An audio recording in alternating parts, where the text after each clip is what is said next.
mi cuarta novela describía un pequeño pueblo que era sacudido por una violencia surgida de la ira, del odio a lo diferente. Me perturban ese tipo de comportamientos, como las agresiones al colectivo LGTBI, que son el reflejo de la ira, el pecado capital que contagia a un grupo de personas que actúan como bestias. Y yo me pregunto, ¿hay algo oculto en las mentes de los asesinos y agresores más profundo aún que sus prejuicios?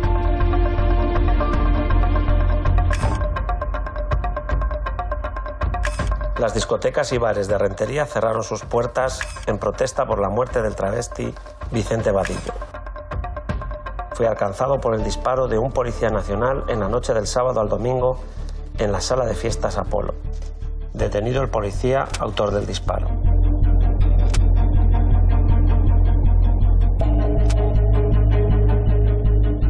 César, esta foto es de Vicente Vadillo, un travesti, también apodado Francis, que fue asesinado de un disparo en la cara por un policía nacional en Rentería en 1979. Su muerte supuso todo un impulso en la reivindicación de los derechos homosexuales en Euskadi. Para mí es la pura imagen del odio y de la ira. Efectivamente, la ira, uno de los grandes pecados capitales.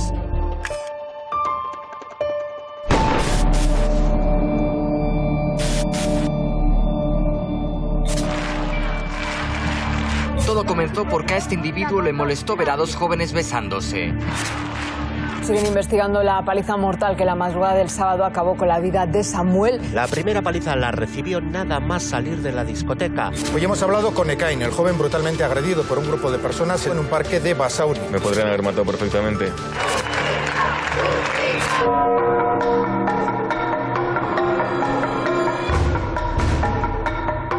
Soy Miquel Santiago. Soy escritor y me apasiona el crimen. Os invito a un viaje impredecible en mi próximo reto.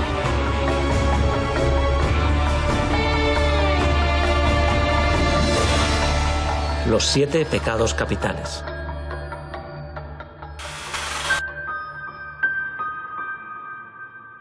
A Francis lo mataron de un tiro en la cara en 1979. A Samuel Luiz le dieron una paliza mortal en A Coruña en 2021. Ekain Perrino, víctima de la agresión homófoba de Basauri. Se cebaron con él. Si le llegan a pegar más en la cabeza, le dejan en el sitio, muerto. ¿Ha cambiado el perfil del homófobo entre estas dos fechas? Mira, en psicología criminal es muy interesante hacer el perfil de un individuo, pero también hacer el perfil de una época. Ya te propongo que hagamos un análisis del contexto social de aquel entonces y también del perfil del agresor homófobo y ver cómo ha evolucionado en estos últimos años. ¿Hay razones científicas, psicológicas o incluso sociales que explican el odio a los homosexuales? Hay razones, como todas las que has mencionado, para explicar no solamente el odio a los homosexuales, sino para todos aquellos colectivos que de alguna forma son percibidos como una amenaza para la identidad de eso que podríamos llamar la tribu. ¿Y ese odio se visibiliza en el cerebro? Somos nuestro cerebro. Se visibiliza todo, el odio también. Según las últimas investigaciones, cuando odiamos a alguien se activan una serie de partes en el cerebro que son las mismas, curiosamente, que cuando amamos. Pero hay alguna pequeña diferencia que ya te contaré.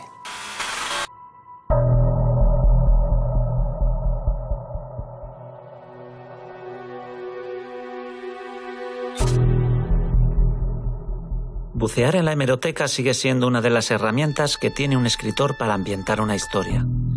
El asesinato de Francis en 1979 a duras penas está documentado en la prensa de la época, pero sigue habiendo testimonios que lo recuerdan.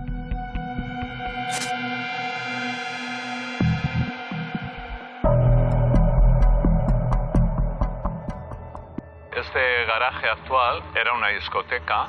Esta calle estaba llena de bares y de otras discotecas y así. Y es el lugar donde asesinaron a Francis. La madrugada del 10 de junio, sobre las 3:30 de la madrugada. Bueno, la década de los 70 en Euskadi y en todo el Estado, tengamos en cuenta que estamos en pleno franquismo, era de una hostilidad brutal contra las personas homosexuales. Estaba vigente la ley de vagos y maleantes, que ya venía de antes, creo recordar, pero lo que hicieron fue aprobar una nueva ley, la ley de peligrosidad social, que sustituyó a la anterior, en la que aparecía explícitamente que tener prácticas homosexuales estaba penado. Había 2 cárceles en el Estado a donde llevaban pues, a las personas que habían sido acusadas y condenadas por practicar el amor entre 2 hombres o entre 2 mujeres. Y hay que tener en cuenta que esta ley se derogó en 1980 y la Constitución es de 1978. Es verdad que ya no se aplicaba, pero los últimos en la lista pues, fueron las personas gays, lesbianas y transexuales. Sobre las 3:30 por ahí de la madrugada, ya la discoteca Apolo estaba cerrada y estaban dentro de la discoteca solamente los amigos, ¿no? De los camareros y así, y Francis también. Antonio Cabalaguna, que es como se llamaba el policía nacional que mató a Francis, había intentado entrar un poco antes y le habían dicho que estaba cerrada la discoteca, que estaban solamente amigos y amigas, ¿no? Dentro. Y cuando se dieron cuenta, lo tenían ahí, ya había bajado, ¿no? Había accedido al local a sabiendas de que estaba cerrado. Y ahí es donde empezó a despotricar diciendo que me cago en los vascos. En fin, dijeron los trabajadores de la discoteca Apolo. Y Francis, que estaba al lado, lo escuchó y dijo, pues bueno, yo soy un vasco. Y así fue. Al día siguiente yo me desperté sabiendo que lo que había ocurrido, ¿no? En una noticia, un texto pudimos leer que ponía: han matado a un hombre vestido de mujer. Algunas estructuras sociales eran LGTB-fóbicas, ¿no? Y entonces nos pusimos en comunicación las personas que militábamos en EGAN en aquella época y decidimos que aquello no podíamos aceptarlo, ¿no? El asesinato de Francis me afectó muchísimo. Yo en aquel entonces estaba en el armario, un armario de 7 llaves. Nadie lo sabía, o yo creía que nadie en el entorno sabía pues, que yo era homosexual, porque la homofobia social era tan intensa, tan grande, que yo me refugié, me oculté. Yo sabía que si alguien sabía que era homosexual, pues podía ser objeto de discriminación, de insultos, de algún golpe. Pero claro, esto suponía algo más. El asesinato de Francis me hizo pensar que es que te podían matar también. Yo personalmente no estaba en la discoteca. Nos enteramos al día siguiente de lo que había acontecido. Nos pusimos un poco a organizar la denuncia, la movilización y a decir que no estábamos de acuerdo con el asesinato, a reivindicar justicia y a decir aquí estamos nosotros y no nos ocultamos, ¿no?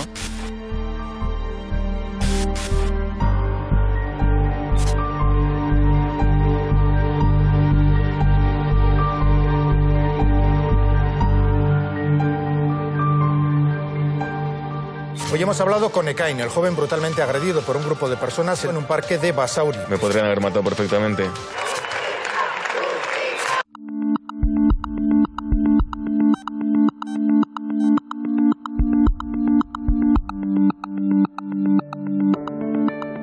Ekain, ¿qué tal?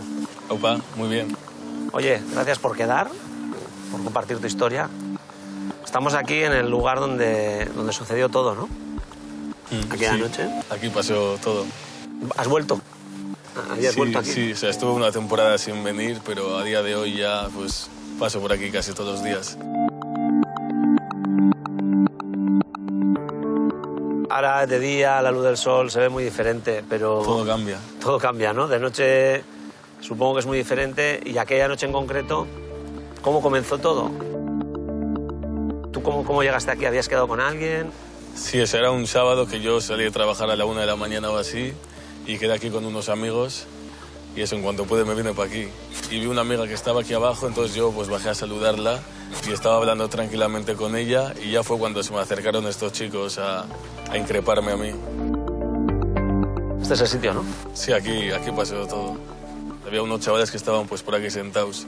Entonces yo me acuerdo que unos se me acercaban de mí y me empezó a decir, tú eres un poco así, ¿no? Y yo le dije que así como. Y me dijo que daba asco, que no querían a gente como yo aquí, que me fuera, pues, entre otras muchas cosas. Y yo le dije que yo no me iba a ir. O sea, yo estaba aquí con mis amigos, yo no me iba a ir, ¿no? Si le molestaba mi presencia, que se fuese él. Y ya seguido, o sea, me acuerdo que recibí un puñetazo y detrás de ese vinieron un mogollón, me tiraron. O sea, yo solo pude taparme la cara y esperar a que pasara. Yo luego ya me desperté, pero vamos, que... O sea, yo de ahí no me acuerdo mucho más. O sea, yo solo pude cubrirme y aguantar.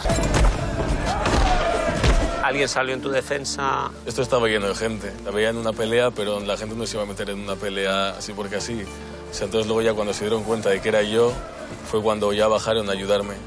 Estaba mi amiga con otra y pues estaban intentando separar ellas dos solas, pero claro, ¿qué iban a hacer ella contra 13?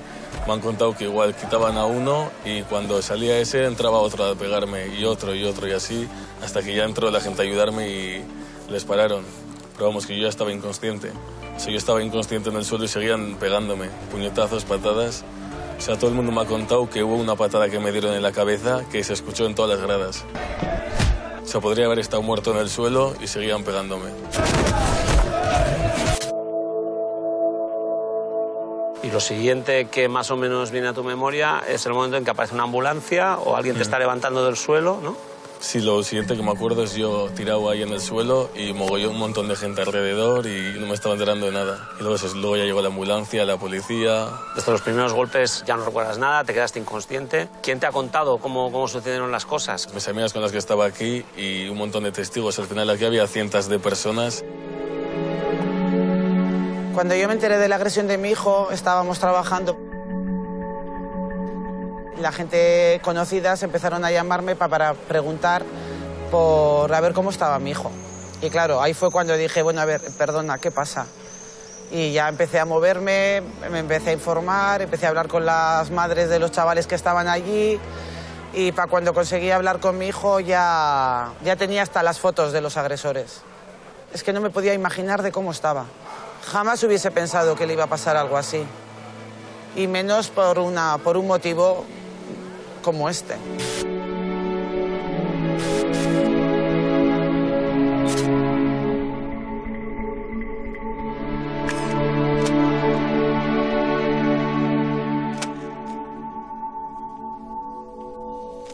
La reacción del pueblo fue masiva.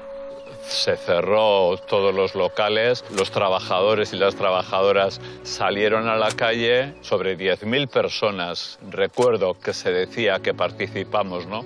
Y a la cabeza de esas manifestaciones íbamos la gente de Egan con una pancarta que ponía Francis Gogoan Zaitugu. Francis, nosotros no te olvidamos, ¿no? Y al día siguiente nos manifestamos en Donosti y también acudimos unas 1.000 personas. Después del asesinato de Francis hubo manifestaciones y bastante numerosas además en Rentería, también en Donosti, en alguna otra localidad seguro que también. Pero yo no fui a ninguna porque, como digo, tenía un temor terrible a que si me vieran una manifestación, fíjate a dónde llegaba el miedo que tenía interiorizado, que si me vieran una manifestación, pues podían ponerme el dedo diciendo este es homosexual, por ir a una manifestación. Por lo tanto no iba a ninguna. Lo lamento profundamente, pero así eran las cosas. El ayuntamiento hizo una declaración también solidarizándose con la familia de Francis. La condena que recibió el policía que mató a Francis me parece indecente. Es una condena muy leve y no sé si esto hoy en día ocurriría. Yo quiero pensar que no. El juicio se realizó después de casi 4 años y le condenaron a 9 meses de cárcel que no cumplió y a una indemnización a los familiares de Francis, ¿no? De Antonio Vadillo. Francis, en el paso del tiempo, lo convertimos, las gentes de Egan, en una referencia para la liberación LGTBI y solicitamos al ayuntamiento que se pusiera un monolito con una placa en la que hay un verso de Constantino Cavafis, como termina el poema, los audaces beben el placer, beben la vida, ¿no? Ninguna tragedia como la de Francis tiene explicación. pero me pregunto si el contexto de una sociedad puede darnos las claves del cultivo de tanta ira.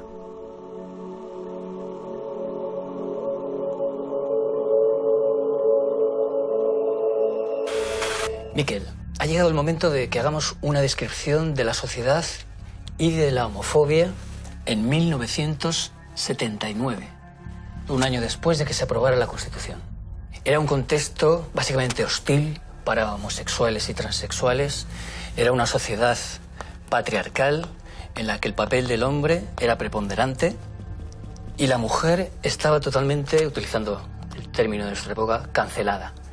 Cualquier otra identidad distinta a la heterosexual era considerada un pecado. ¿Cómo actuaba la justicia? Actuaba al servicio del Estado y en 1970 se decreta la Ley sobre Peligrosidad y Rehabilitación Social. Y esto implicaba que a los homosexuales les condenaban hasta 5 años de prisión o internamiento psiquiátrico. Y no sé cuál de los dos destinos era más terrible. La Iglesia era la garante de la moral posfranquista, pero no nos olvidemos tampoco del papel de la ciencia, porque la homosexualidad era considerada una enfermedad. Y solo es hasta 1990, es decir, antes de ayer, que fue retirada como enfermedad por la Organización Mundial de la Salud. Justicia, religión, ciencia, ¿queda algo más por incluir? Los medios de comunicación, muy importante, siempre son reflejo de su época y entonces no cabía ninguna apertura ni había ningún referente gay dentro de los medios. ¿Y si hablamos del perfil del agresor homófobo en aquella época? Es que en realidad no había un perfil. Digamos que toda la sociedad respiraba LGTBI-fobia. Conclusión, la homosexualidad era considerada o una enfermedad o un delito. Y todas las instituciones del Estado estaban alineadas con esta ideología. Bueno, pues ya tenemos el contexto social, el perfil homófobo, allá por 1979. Me imagino que habrá cambiado mucho respecto a 2022, ¿no? Sí, pero atención, podemos llevarnos alguna sorpresa y no precisamente agradable. Incluso diría que es muy preocupante.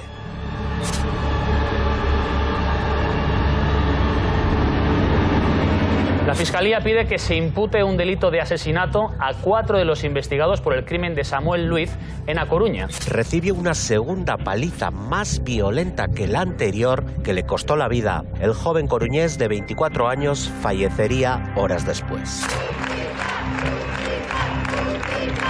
Samuel Luiz murió de una paliza mientras sus agresores le insultaban por su tendencia sexual, crimen que ha desatado una oleada de dolor e indignación que hemos visto hoy reflejadas en las manifestaciones de Bilbao, San Sebastián y Vitoria-Gasteiz.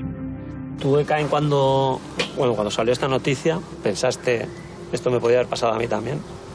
Es que pasar me pasó, lo que pasa es que él no tiene la suerte que he tenido yo de poder contarlo. Porque al final, él, por ejemplo, fueron 6, creo. A mí entre 13, o sea, imagínate lo que me podían haber llegado a hacer. O sea, yo realmente cuando estaba aquí inconsciente y seguían pegándome, yo podría estar muerto y seguían, o sea, les daba igual. Cuando ocurrió lo del chico de Galicia, para mí, bueno, fue revivir el momento, es que encima me pasaron el vídeo.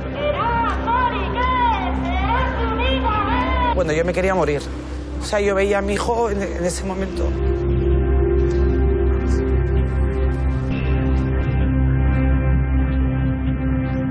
Cuando me enteré del asesinato de Samuel, bueno, lloré mucho. Me estremecí. Me estremecí porque es que me pareció... o sea, que una persona, en este grupo, un grupo de personas, mate a una persona por ser diferente, es que no me cabe en la cabeza. Lo matan a palos. Sabían que con ese tipo de agresión lo podían matar. Es más adelante dice uno, creo que le hemos matado. Y muestran frialdad ante eso. ¿Y qué? Era un puto maricón. ¿Qué tiene en la cabeza y las entrañas? Las personas que son capaces de agredir a otra persona, mucha ignorancia y luego un odio profundo, un odio visceral.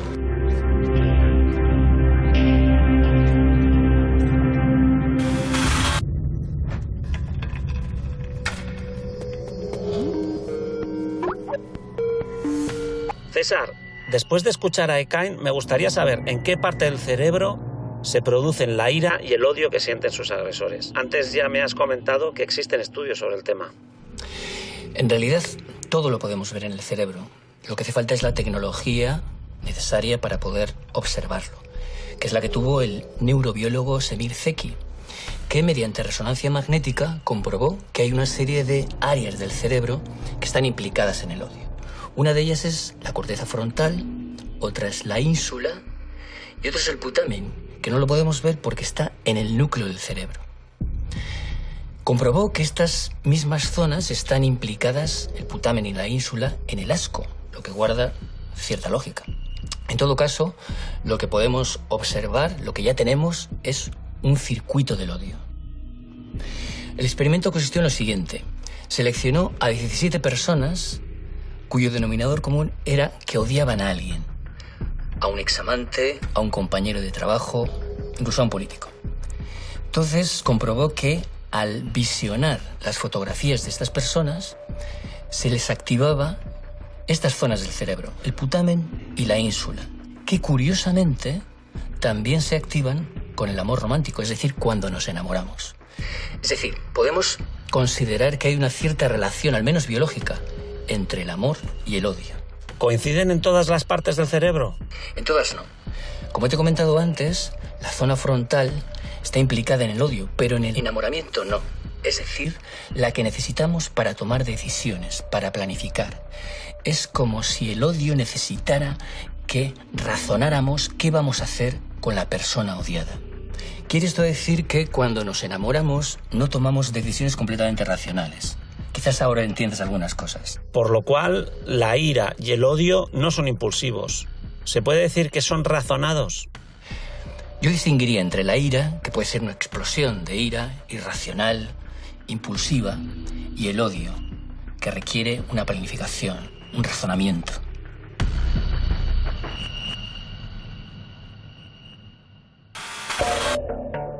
Año 2021. Los titulares de prensa nos recuerdan que los casos como los de Ekain son más frecuentes de lo que nos esperábamos.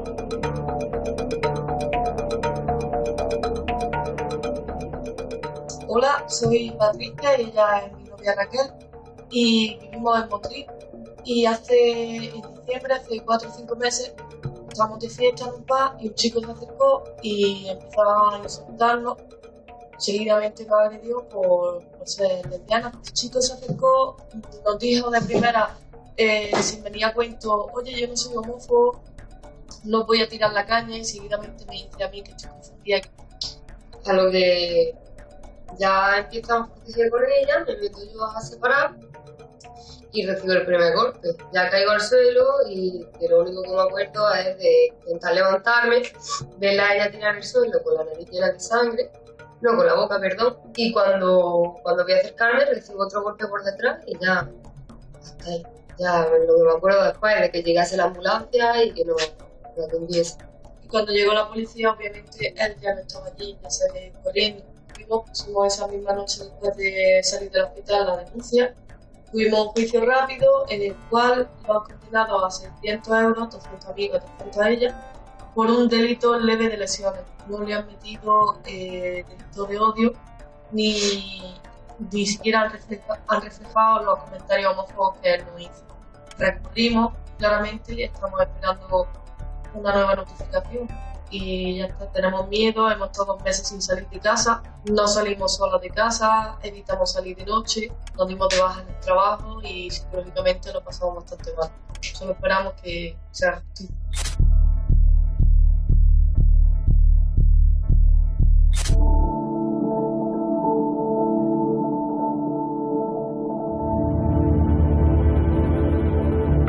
Ekain, entonces, en ese momento, después de la agresión, tú vas en la ambulancia, en ese trayecto, ¿tienes algún recuerdo? ¿Cómo te sentías? Pues yo me acuerdo que me sentía solo porque me trajeron en la ambulancia, me decían que me llevaban al hospital, pero yo no sabía ni dónde me llevaban y en ese momento estaba con mi pareja, pero no le dejaron venir conmigo en la ambulancia, entonces tuvo que venir él más tarde. O sea, yo no sabía qué estaba pasando porque aún estaba como un poco perdido. que si me trajeron aquí. Yo recuerdo que me bajaron en las sillas de ruedas de la ambulancia y igual me atendieron de primeras. Me iban llevando para aquí, para ahí, un médico, otro, otra vez las mismas preguntas, ¿qué te ha pasado? ¿Y qué te ha pasado? Y, o sea, todo el rato igual, de un sitio a otro. Yo realmente ni siquiera sabía qué me había pasado todavía. Así luego me dejaron ahí a la espera. Y todo ese tramo tuve que estar yo solo. O sea, yo me miraba en el móvil, me veía el ojo hinchado, no podía ni abrirlo, la cabeza inflada. Qué fuerte, ¿no? Cuando vi por primera vez a mi hijo, di que de primeras iba con visera, gafas de sol y mascarilla. Y ya cuando se empezó a quitar, claro, al principio se veía inflamación. Tenía un chinchón a cada lado de la nuca que yo le eché la mano así y me cubrió toda la mano. Fatal. Y luego, según fueron pasando los días, bajó la inflamación, pero subió el color. La verdad es que que daba pena verlo. Le podían haber matado. ¿Qué sentimientos tenías en esas primeras horas hacia la gente que te había hecho eso? Es que yo no era consciente de lo que había pasado hasta que lo asimilé al día siguiente. O sea, no pensaba en lo que me habían hecho, pensaba en estar yo bien y en llegar a mi cama y descansar. ¿Cómo te sientes, tanto física como emocionalmente, como psicológicamente, esa mañana, durante ese primer día en el que te despiertas después de que te ocurra esto? Pues al día siguiente me acuerdo que en la cama casi no me podía ni mover, porque lo que en el caliente no se notaba tanto, pero al día siguiente tenía todo el triple más de hinchado, un ojo no lo podía ni abrir, no podía ni mover. O sea, a mí lo único que me preocupaba era que no podía ir a trabajar. ¿Y en lo emocional, tu cuerpo reaccionó de alguna manera? Es que yo seguía todavía como en shock. Me hicieron un parte médico y luego otro parte de denuncia para que yo pudiese ir ya directamente a ponerle denuncia a la comisaría. ¿Tú tenías claro que querías denunciar? Sí, o sea, eso desde el segundo uno ya lo tenía decidido.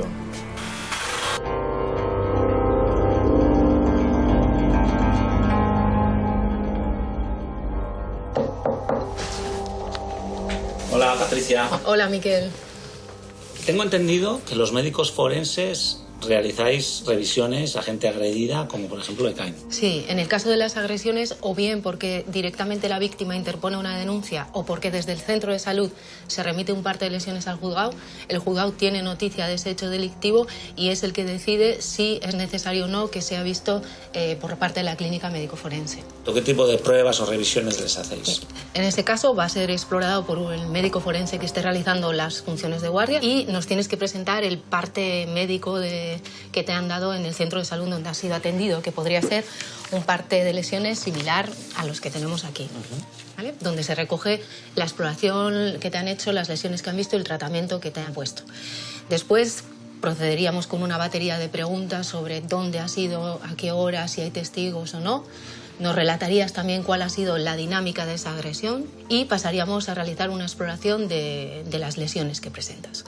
Para eso, en todos los casos, lo que hacemos es unas fotografías para tener una batería de imágenes gráficas que posteriormente se puedan evaluar. Entonces, por ejemplo, en el caso que tuvieras una lesión en el ojo, pues colocaríamos este testigo en la zona del ojo. Eso es, acércatelo más. Y procederíamos a hacer una fotografía. En el caso que tuvieras una lesión en la ceja, lo tendrías que colocar ahí. Eso es. Esto sirve un poco para medir, ¿no? Para dejar constancia de lo que medía cuando llegaba. Eso es, para tener una referencia de las medidas exactas de las dimensiones de esa lesión. Y posteriormente pasaríamos a realizar ya el apartado de las consideraciones, que es dar respuesta a aquello que nos ha solicitado del juzgado. En primer lugar, nos determinan el establecer el mecanismo de producción y la data o la antigüedad de esas lesiones. Entonces, por ejemplo, aquí tenemos varias fotografías de diferentes lesiones en las que podremos, en algunos casos, inferir cuál ha sido el objeto que las ha producido. Por ejemplo, en este caso, ¿te llama algo la atención de estas fotografías? Pues que parece que el moratón tiene la misma forma. Eso es, son lesiones figuradas, lo que desde el punto de vista médico-forense es de suma importancia, porque nos permiten orientar las características del objeto que las ha producido. En este caso son similares, un objeto alargado, estrecho, con estas dimensiones. Entonces podríamos aventurar ese mecanismo de producción con un objeto de esas características, un objeto romo y alargado. En este otro caso, la lesión no es figurada y no podemos informar sobre el objeto que la ha producido, pero tenemos otra información. ¿Qué diferencias ves en estas lesiones? Bueno, aquí se ven 4, veo yo, moratones. Hay uno muy pronunciado, uno con color, y otros que ya se han quedado como amarillentos. Eso es. Estos son las lesiones que podemos conocer todos como moratones y que a medida que va pasando el tiempo van cambiando de color y van pasando de un color violáceo a un color más verdoso o amarillento. Entonces podríamos llegar a concluir que estas lesiones tienen una antigüedad o una data diferente. ¿Con todo esto emitís ya un informe? No, tendríamos que añadir también si ha requerido tratamiento médico quirúrgico o no para su curación, los días que ha requerido para su curación o estabilización, si ha requerido ingreso hospitalario, etcétera, y por último las secuelas, si han permanecido secuelas o no. Secuelas físicas y psicológicas, me imagino. Normalmente lo que se hace de forma general son la valoración de las secuelas físicas, pero efectivamente hay casos en los que hay que también analizar el aspecto psíquico, si presenta algún tipo de alteración psíquica que va a permanecer en el tiempo y podría considerarse como secuela psíquica.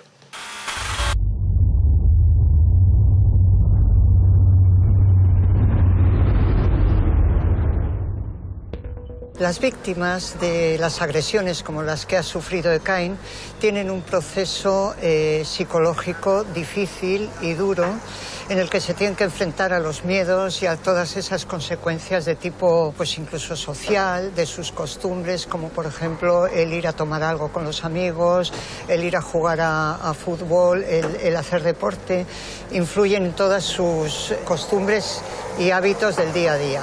Son muy diferentes las consecuencias psicológicas cuando es un delito contra la identidad sexual que cuando es un delito porque te quieren robar. Es un delito económico, con lo cual no va contra tu persona en sí mismo. Sin embargo, un delito contra la identidad sexual implica odio, rabia y va contra la persona directamente.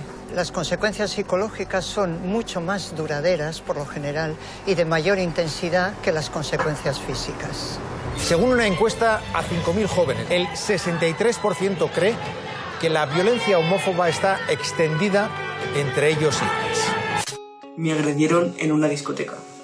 Yo estaba con un grupo de amigos y de amigas disfrutando la noche. Y bueno, pues hubo un punto en el que yo necesitaba ir al baño. Me alejé de mi grupo para poder llegar al baño.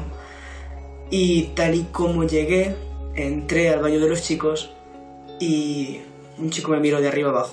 Me pegó una patada que me sacó del baño y me dejó en el suelo. Me quedé en esos momentos en shock. No sabía cómo reaccionar y él, su contexto era que yo no podía entrar allí, que era una chica y que allí no podía estar. Entonces yo intenté explicarle que eso no era verdad. A lo cual no sirvió de nada porque me acabaron echando de la discoteca. Y cuando salí de allí me quise informar con un policía que había y me dijo que yo necesitaba pruebas físicas de lo que me había pasado, que quién lo había visto, que no me podían hacer nada si no tenían pruebas. Y yo esa noche me fui a mi casa directamente sintiéndome la persona más miserable y menos protegida del mundo. Bueno, el perfil del agresor, unos 27 años, más o menos. Y bueno, respecto a su vida, no trabaja ni estudia, tiene más antecedentes y es un chico pues que le teme porque mucha gente que había allí de testigos no querían venir por eso, por no buscarse problemas con él. Aún así vinieron personas, pero hubo otras tantas que no quisieron por no tener problemas. Por miedo a él o por la gente que se junta.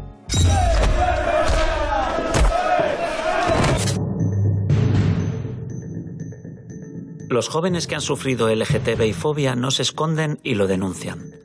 Pero lo que más me sorprende es encontrar en las redes a otros jóvenes que no esconden su ira. ¿Cuántos homosexuales crees que te bajas? Sin nada, tú, completamente desnudo, cogen, te ponen homosexuales tipo Judith. ¿Y cuántos quieres que te bajas? Lo máximo. ¿Qué es bajarse? Los matas una pelea. No sé qué resistencia tengo yo. Mínimo 5. Esto es ser un salvaje. Mínimo 5. Son Judith. Tú imagínate a Judith. Imagínate metiéndolas un puñetazo ahí. Mira, César, he conseguido contactar con Julbit y vamos a tener una conversación con él. Estupendo. Hola, Julbit, ¿qué tal? Hola, ¿qué tal? Hola, Julbit. Muy bien. Encantado de conocerte. Gracias. Julbit, hemos estado viendo este vídeo que se hizo tan viral, tan popular. donde están estos chicos hablando de bajarse a homosexuales, matarles. ¿Tú los conocías, estos chicos? Sí, ellos han sido de mi círculo durante mucho tiempo. Yo les conocía del barrio, de estar por la calle, del cole, sí, de toda la vida. ¿Cómo te sentiste cuando llegó a ti ese vídeo? ¿Cómo reaccionaste? Yo ahora vivo en Barcelona, pero yo soy de Donosti y estaba con un amigo y me dijo, oye, ¿has visto el vídeo este en el que hablan sobre ti y no sé qué? Y yo, ¿cómo? Dije, no lo he visto. Y me lo enseñó y yo lo vi y al principio hasta me hizo gracia. Me empecé a reír, dije, guau, qué locos, no sé qué. Luego me fui a casa y estuve pensando en el vídeo, claro. Y, joder, dije, Dios, lo que acaba de hacer esta gente es muy fuerte realmente. Están hablando de agredirme, de agredir a unas personas del colectivo. Y ahí es cuando toda la rabia y todas las ganas de hacer justicia me vinieron a mí. Yo quise hacer justicia y que se visibilizara este tema. O sea que el hecho de que se hiciera viral a ti te pareció adecuado, ¿no? Porque en principio podría igual quizás abrumarte. Claro, a ver, yo tampoco tenía pensado como que se fuese a hacer tan viral y tan grande, pero sí, o sea, la primera cosa que se me ocurrió dije, bueno, esto no se puede quedar así, y lo primero que se me ocurrió pues fue esto, pues hacer un hilo de Twitter y que la gente supiese lo que estaba pasando en su propia ciudad. Julbit, ¿pero se te pasó por la mente denunciarlo? Sí, totalmente. Me arrepiento mucho porque yo en su momento no lo denuncié. Como yo no denuncié, muchísima gente no denuncia por miedo, por presión, por desinformación, y hay que denunciar para que no pasen más estas cosas. ¿Tú lo vives como un hecho puntual, lamentable, pero esporádico? Claro, tanto como a mí, como la gente del colectivo y la gente queer, sufrimos acoso diario. Yo salgo a por el pan y por yo voy a por el pan. Puedo ir hecho un flamenco, puedo ir hecho un travesti, pero yo voy a por el pan y no hago daño a nadie, ¿entiendes? Y no tenemos que tolerar este tipo de comentarios. No sé si conoces el caso de Cain en Basauri. Los agresores eran chicos muy jóvenes. Al igual que a vosotros, a mí también me sorprende y me entristece. También esto es mucha educación. Al igual que yo, pues, o mucha gente, nosotros nos hemos educado en familias que nos dicen que hay que respetar a la gente, pues hay muchos chavales y muchas chavalas pues, que viven con carcas en casa, con gente muy antigua, y mentalmente me refiero. Julbit, para terminar, ¿tú qué consejo le darías a alguien que es víctima de una agresión homófoba, ya sea verbal o física? Primero que todo, que denuncie. Y segundo, que no le dé miedo lo que haya pasado. Y que todo el odio que le ha transmitido su agresor, que lo convierta en fuerza, siempre.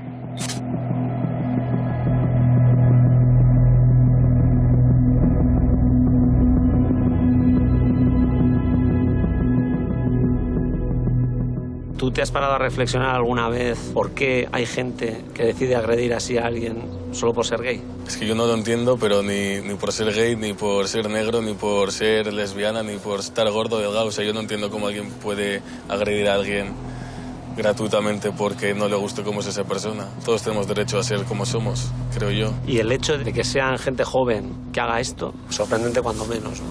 Cuando debería ser lo contrario. Ahora se supone que somos más libres, más liberales, más... que aceptamos más las cosas que antiguamente, ¿no? Porque antes igual hasta te mataban por ser maricón. No lo podías contar, y ahora que se supone que lo podemos decir libremente y lo podemos aceptar y todo eso, están pasando estas cosas otra vez. Pues cuando yo supe quiénes podían ser los agresores, no sé cómo decirte, mucha ira, si me los llego a encontrar no sé lo que les hubiese hecho.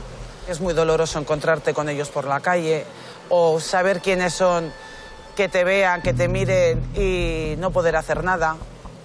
Luego también me siento un poco, no atemorizada, pero sí que es verdad que me gustaría saber quiénes son todos, porque yo a todos no les conozco.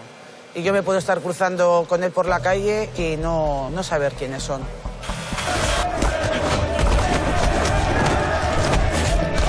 A los agresores de Cain, que muchos son padres, les diría que si les gustaría que les hiciesen eso a sus hijos. y que son unos bestias. Y a las familias de los agresores, las que me conocen, hubiesen tenido el detalle de llamarme y de pedirme perdón. Porque solo sé de uno de ellos que su hermano, que fue alumno mío, se puso en contacto con mi hijo para pedirle perdón por lo que había hecho su hermano. Uno. Y varios de ellos me conocen.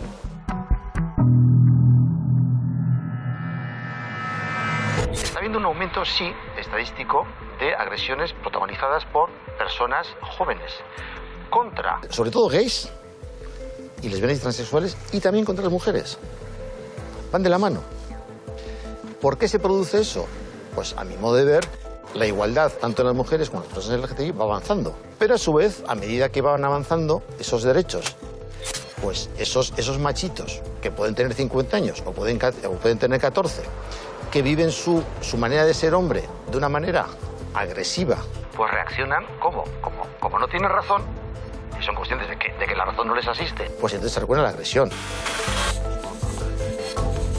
César, ahora toca completar el perfil del agresor homófobo en 2022 y su contexto social.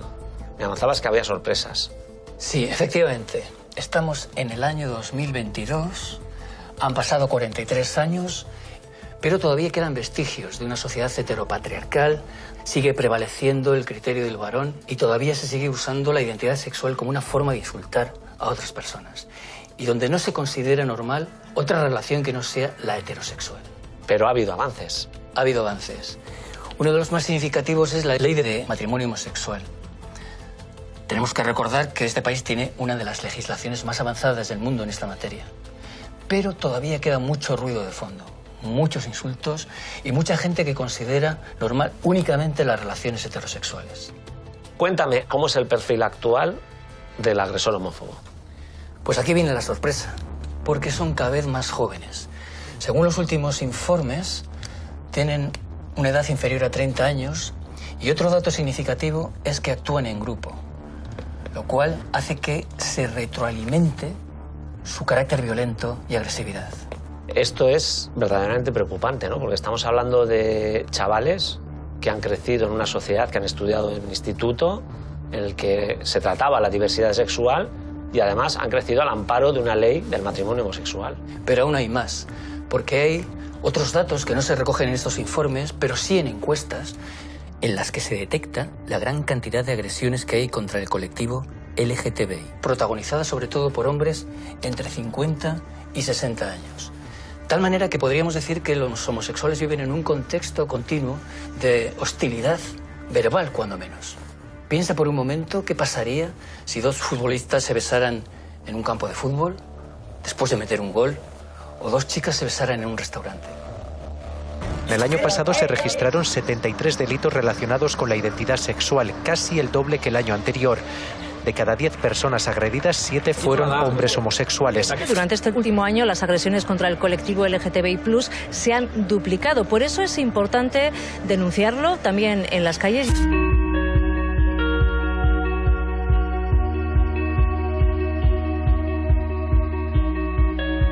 Mira, Miquel, esta es mi ama. Hombre, hola. Encantado. Miquel. Silvia, un placer. Ya tenía ganas de conocerte. En la Archancha decís que queréis poner una denuncia, que acá le han agredido la noche anterior. Sí, entramos dentro, empezamos a contar lo que ha pasado y bueno, pues un sabor muy agridulce porque la denuncia o lo que nos encontramos ahí pues no fue lo que esperábamos. Yo tenía muy claro que era una agresión homófoba después de lo que me contó mi hijo y nos dijeron que eso lo tenía que decir un juez. Y no, la verdad es que nos salimos de ahí bastante fastidiados. Descorazonados. Fue una impotencia horrible. La frustración que sienten Silvia y Ekain es comprensible, absolutamente comprensible, y es la misma que sienten otras personas en su situación. A raíz de la denuncia y a partir de ahí en el proceso, como es lento y muy farragoso, se sienten desprotegidos, solos, con un gran sentimiento de soledad, vulnerables y con mucho miedo a ese futuro, cómo se va a desarrollar el proceso.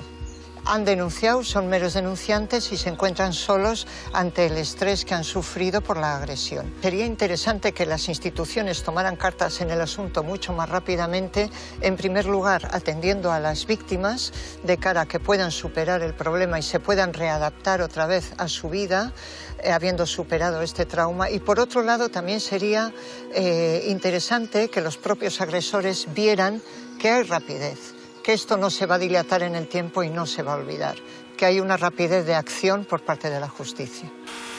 Pero volvisteis a la Archancha unos días más tarde. Sí, empezamos a informarnos, entre amistades, la asociación a la que fue Cain íbamos a venir, pero no nos dio tiempo porque esta mañana ya le llamaron a él para que viniésemos a la Archaina. Y es verdad que ese día pues la situación fue diferente. El delito de odio como tal no existe, aunque comúnmente lo decimos así en la calle hablando, ¿no? Lo que existe es un delito de agresiones, un delito de insultos, un delito de coacciones, con un agravante de odio. Es decir, ¿por qué se produce la agresión? ¿Por qué han agredido a esta víctima? Por su orientación sexual. Ahí tenemos el elemento básico y en ese momento es cuando podemos empezar a hablar de agresiones homófobas. No antes, no en el momento de la interposición de la denuncia. Si ya el equipo de supervisión detecta que podríamos estar hablando de una agresión homófoba, directamente entra a trabajar un segundo equipo de investigación ya más especialista en la materia. Y eso es lo que se comunicará a la Fiscalía y al juzgado para que luego pues, el juzgado pueda actuar en base a la petición de imputaciones o condenas si hubiera lugar.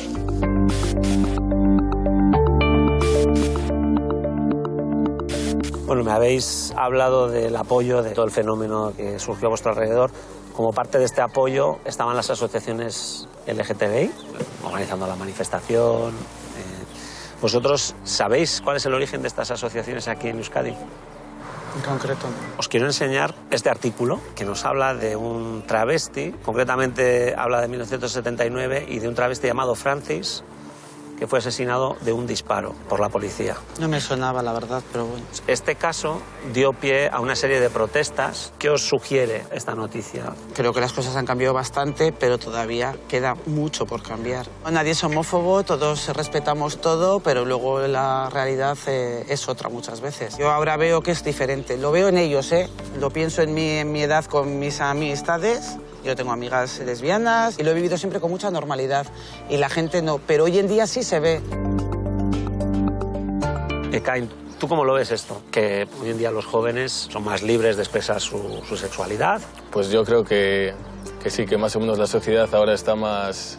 se ha adaptado y es más libre en ese aspecto, pero los que antes no lo aceptaban, ahora tampoco. Quiero decir, si antes eran malos, ahora son peores. Y además se ven con la libertad de serlo, porque nadie les para los pies. O sea, si un día matan a uno y no pasa nada, pues al día siguiente lo van a volver a hacer. ¿No crees que también, al ser el mundo gay más visible...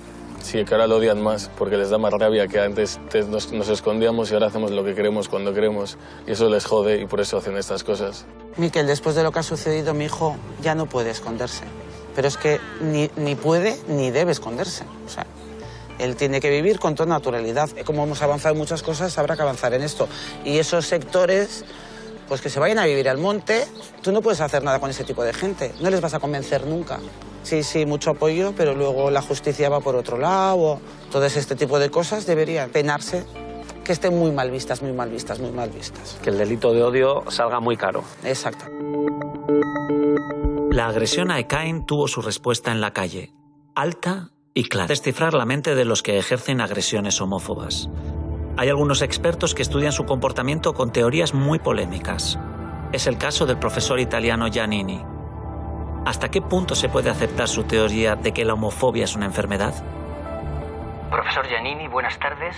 Es un honor para mí poder entrevistarle y conocer sus puntos de vista en relación a la homofobia. ¿Por qué considera la homofobia como una enfermedad psiquiátrica?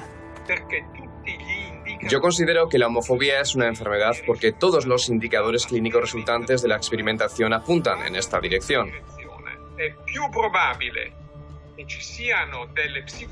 Es más probable que existan psicopatologías, aspectos disfuncionales de la personalidad, en una persona homófoba. Esto no quiere decir que se pueda demostrar una relación causa y efecto entre las dos cosas. Pero si nos alineamos con su argumentación, realmente deberíamos concluir que está exento de responsabilidad penal porque es una enfermedad. Efectivamente se podría correr este riesgo, pero yo voy a plantear la cuestión de otra manera. La pedofilia es una enfermedad ciertamente, pero todas las legislaciones otorgan al pedófilo una responsabilidad criminal total.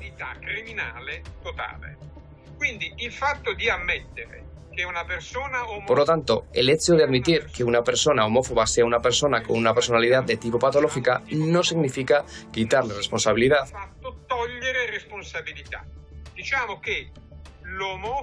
El homófobo nunca es un enfermo de mente porque siempre tiene la posibilidad de elegir. ¿Qué peso específico le da usted al contexto cultural, al contexto social? Yo creo que la homofobia tiene tres aspectos a considerar. El primero, la psicopatología, o sea, la personalidad. La segunda, el aspecto cultural. Y la tercera, la relacionada con la sexualidad. Hay evidencias científicas muy interesantes que demuestran que muchas personas homofóbicas son en realidad homosexuales que tienen miedo de su homosexualidad.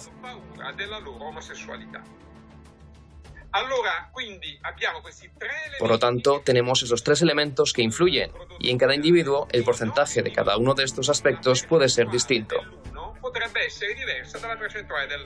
Es evidente que su trabajo ha suscitado cierta polémica en la comunidad científica. No todo el mundo está de acuerdo en considerar la homofobia como una patología. ¿Cree que el tiempo le va a dar la razón? En primer lugar, quien no esté de acuerdo con las evidencias científicas tiene que elaborar otras evidencias científicas.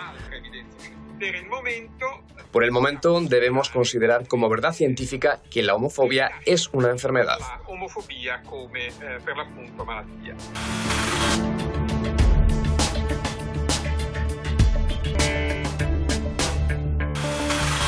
Siempre va a haber algo, un antes y un después de ese trauma, que lo haga diferente. Se puede conseguir, pero cuesta, le va a costar, como a todos. Ekain, Silvia, os presento a Elena. Ella es experta en mediación y víctimas de delitos. Si os parece, podemos empezar con la agresión. ¿Cómo fue tu día siguiente? ¿Cómo te sentías? Los primeros días al final era físico, porque realmente no se ven ni qué me había pasado. Solo que me dolía todo el cuerpo, no me podía ni mover casi. Lo peor fue luego ya cuando ya me empezó a llegar a lo psicológico, que fue cuando lo empecé a pasar verdaderamente mal. Porque al final los golpes y las heridas se curaban, pero eso es lo que más me ha costado y me sigue costando a día de hoy. Silvia, ¿tú cómo le veías a Ekain esos primeros días? Me sorprendió mucho cómo fue capaz de dar la cara el día de la manifestación ante la prensa. Ahí estaba yo un poco diciendo, ese no es mi hijo. Y claro, pues lo que ella me imaginaba el día después fue caer hacia abajo. Es igual que llegué aquí, luego es cuando caí en picado y ya empecé la ansiedad, la depresión y todo. Y ahora estoy mejor.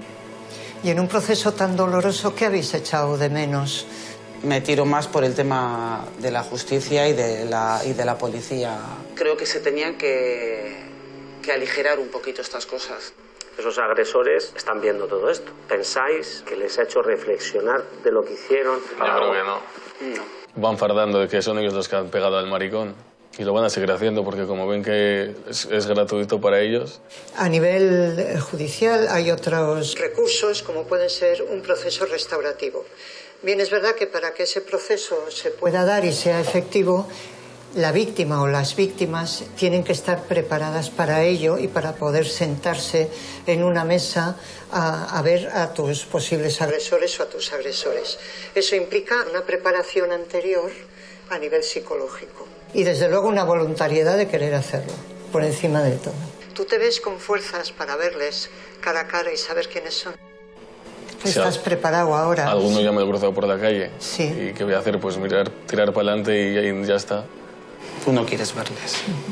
Él no. Yo sí, él no. Lo que pido es justicia. Has cometido un delito, que lo paguen.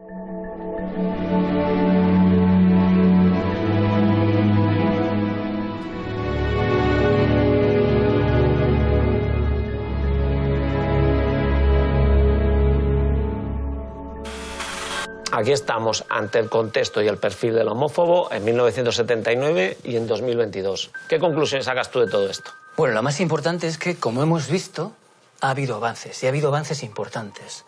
Pero todavía quedan conquistas por alcanzar. Y para ello se suele referir a la educación. Y es importante. Pero yo creo que más importante, o tan importante cuando menos como la educación, es que cada uno de nosotros se involucre y que no considere normal lo que no es normal, como es un ataque o un insulto homófobo.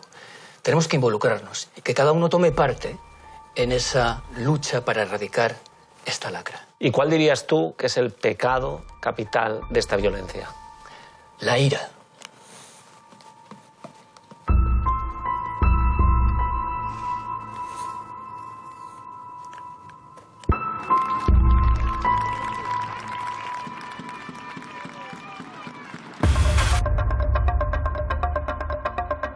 Me parece increíble que el amor y el odio surjan del mismo lugar de nuestro cerebro. Pero me sorprende aún más que mientras que el amor es un sentimiento incontrolable, el odio es consciente y racional.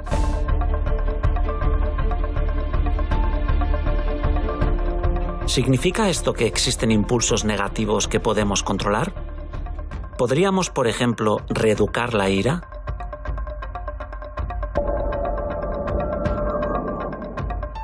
La empatía podría ser el camino para lograr una sociedad donde todos podamos vivir en el respeto y la paz.